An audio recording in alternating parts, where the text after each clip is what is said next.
where just to get our minds to think broadly about what we are looking at as multidisciplinary researchers or ideas on some implementation of some kind, of some sort. And here, I would like to go back a little bit and look at interdisciplinarity. When I got the topic, I was just thinking, what would constitute interdisciplinarity here? So I was looking at the fact that this could mean approaching research questions from the perspective of more than a single discipline at the same time. And this is, in a way, some form of bridging of disciplines. Also, I'm thinking that the disciplines are defined by their conceptual specificity. Therefore, they encounter the bridge between different conceptual structures is at the center of interdisciplinary research.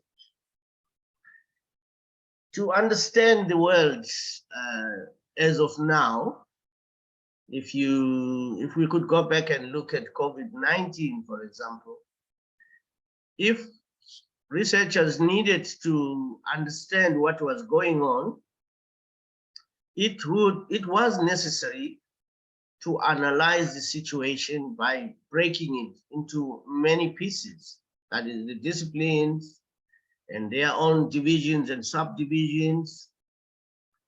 But to act in the world, to try to address the issue or the understanding of which highly specialized knowledge was presumably looked for, we need to somehow reassemble all the pieces, hence the need for interdisciplinary research teams. So in a nutshell, a working definition of interdisciplinary research could be summed up, say, according to the National Academy of Engineering and Institute of Medicine, USA, in 2005, these define interdisciplinary research as a mode of research by teams or individuals that integrates information, data, techniques, tools, perspectives, concepts, and or theories from two or more disciplines or bodies of specialized knowledge to advance fundamental understanding and to solve problems whose solutions are beyond the scope of a single discipline or area of research practice. I want to look at it again in terms of research teams integrating information, data techniques, tools, perspectives, concepts, or theories from two or more disciplines. So if we could look at this here, where if we look at this information, this type of research, where we're looking at it from a disciplinary point of view, that is in the view of the discipline, it could be within one academic discipline. Disciplinary goal setting would be done, and there's the development of new disciplinary knowledge. Whereas multidisciplinary, there's multiple disciplines or dimensions. The multiple disciplinary goal setting is but under one thematic umbrella. Interdisciplinary then would mean that this crosses disciplinary boundaries. The development of integrated knowledge, integrated as in from across disciplines, and convergence. That is, in convergence, we are looking at the crossing of disciplinary and sectorial boundaries. There is common goal setting. It develops integrated knowledge for science and society and creates new paradigms. So let's look at some examples of the transferable skills that are gained through multidisciplinary study, say in multidisciplinary research teams, where, for example, critical thinking skills are used and developed as researchers look across disciplinary boundaries to consider other viewpoints and also begin to compare and contrast concepts across subject areas. Self-management. Here, we are choosing which subjects to study and why, which can be challenging and requires researchers to think carefully about how to identify their priorities and manage their study choices. We also look at adaptability as a transferable skill. Different subjects may need to be viewed through different lenses, which means an individual needs to be able to switch to appropriate lens of the appropriate time, at the appropriate time for whichever subject they are looking at. This would require careful self-management and also analysis and problem solving. By studying across different subject boundaries and by studying a wider range of subjects, researchers develop deeper skills of evaluation as they learn a number of different logical and methodological approaches and are able to select the best one to use for a particular circumstance. For example, students can draw on their range of academic knowledge to identify solutions of a practical or technical nature. Communication and literacy, which is what we are doing now in this conference, where we are communicating and we are using different terms depending on our area of expertise. So students' written and verbal communication skills are well developed amongst multi-subject researchers as they learn to revert to the appropriate communication style for a particular subject area. For example, multi-subject students might encounter a range of different assessment methods, including essays, lab reports, written and oral examinations, such as defenses, and as appropriate for different subject areas.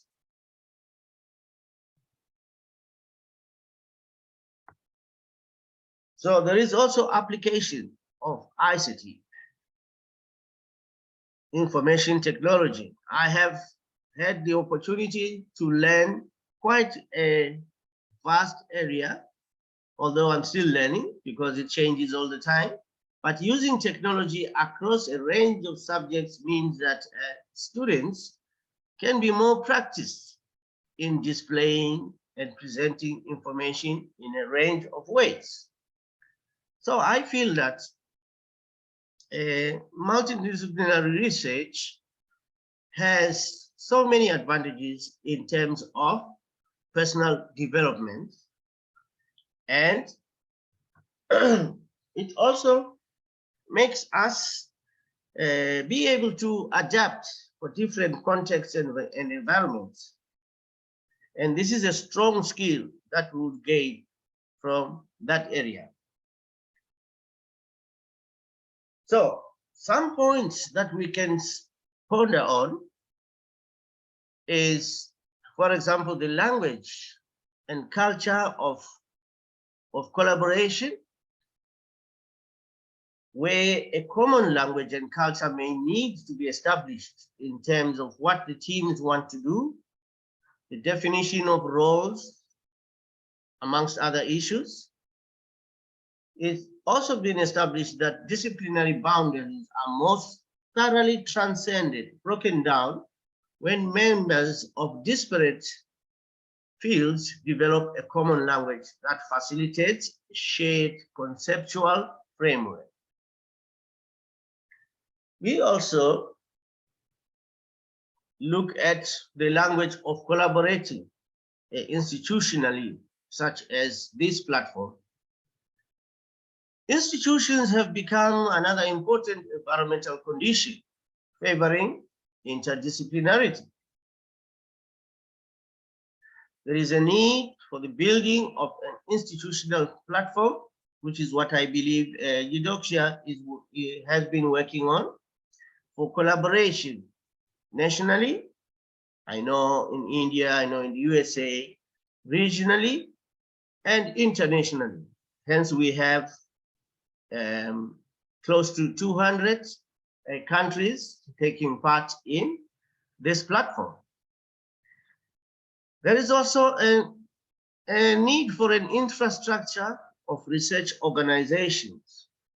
When we look at this, I see us growing as Eudoxia, where there are what I would call chapters, research chapters in other countries, perhaps Kenya, Nigeria, and others in the Southeast Asia, which I'm yet to know about, but it is a step in the right direction, because this will feed into the platforms to build the interdisciplinary research teams. And also, it should be easy to access academic journals, funding, and other informal networks of researchers that actively foster this interdisciplinary research. There are also several research institutions that have started off, they've organized themselves to promote interdisciplinary research, and funding institutions have kind of endorsed their goals. And it is envisaged that with this endorsement, there will be funding. So we also want to look at transparency of findings, transparency of the how of doing things. In other words, traditional researchers have a duty to make their procedures transparent, but interdisciplinary teams, while they report methods of data collection and analysis, they will seldom report the methods they employ in the process of achieving this collaboration itself in terms of interdisciplinarity. So not reporting the methods of collaboration can make it difficult for others to assess the validity, reliability, or trustworthiness of data collection and inferences, and to build on the methods of earlier research teams. So other researchers should be able to follow the process of collaboration and the decisions made during inquiry. This allows them to map out how they might attempt to replicate the studies or choose to carry out a collaboration differently. So transparency of data and research methodologies is an imperative. How could this be done? Well, other people such as REPCO, they have proposed common broad steps in carrying out interdisciplinary research, one of which is to identify and justify an interdisciplinary research question. That would mean, for example, you have people in computer science, you have people in psychology, you have people in mathematics and modeling. They could come together and identify and justify a research question that can be dealt with at the level of interdiscipline. Then perhaps guide the researchers to identify relevant phenomena, theories, methods, and disciplines. What is the theoretical framework here? What has been done before? How can we integrate this and form a multidisciplinary team? Evaluating different disciplinary insights, that is to identify possible conflicts between insights and their sources. Where do these conflicts come from and how can they be minimized in order to ensure that the team agrees to a greater extent so as to be able to create common ground. And the final steps would require reflection, discussion, openness, testing the insights, and communication methods and results. How are we going to do this? Look through the steps, define the roles. What is this team going to be doing? How are we going to finally integrate our findings and produce a single report which could be useful to society, it could be useful to various disciplines involved. And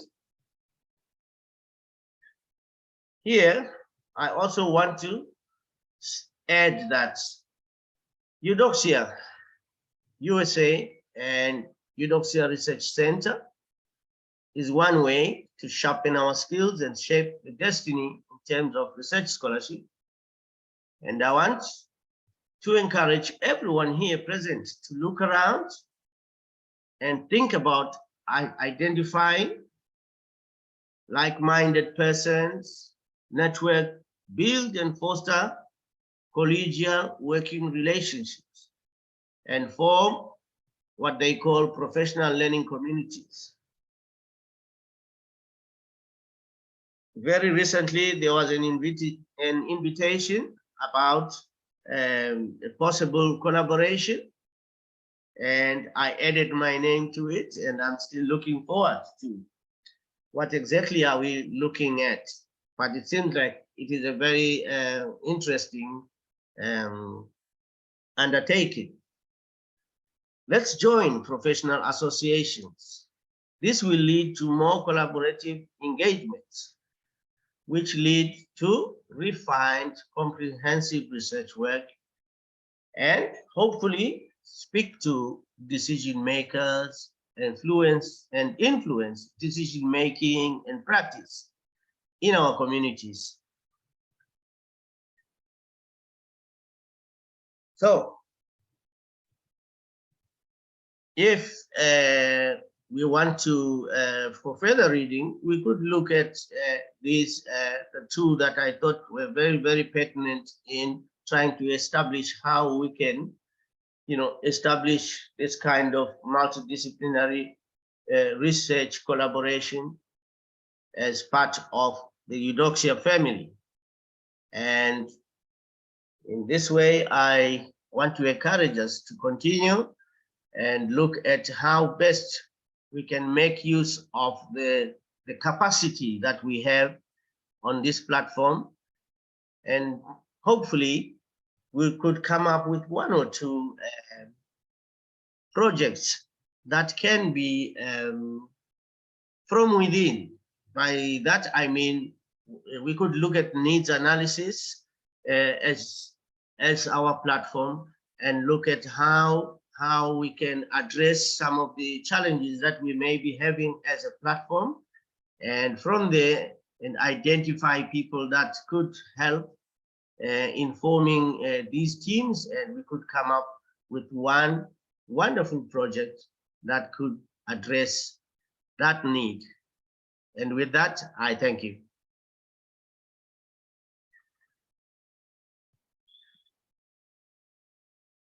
Thank you very much, sir. That was truly incredible presentation. We would like to append a message for everyone. You can write down your comment and messages. Please give the big hand to our Professor Dr. Caleb Miles from Qatar and the Dean from Education University, Newcastle, United States of America.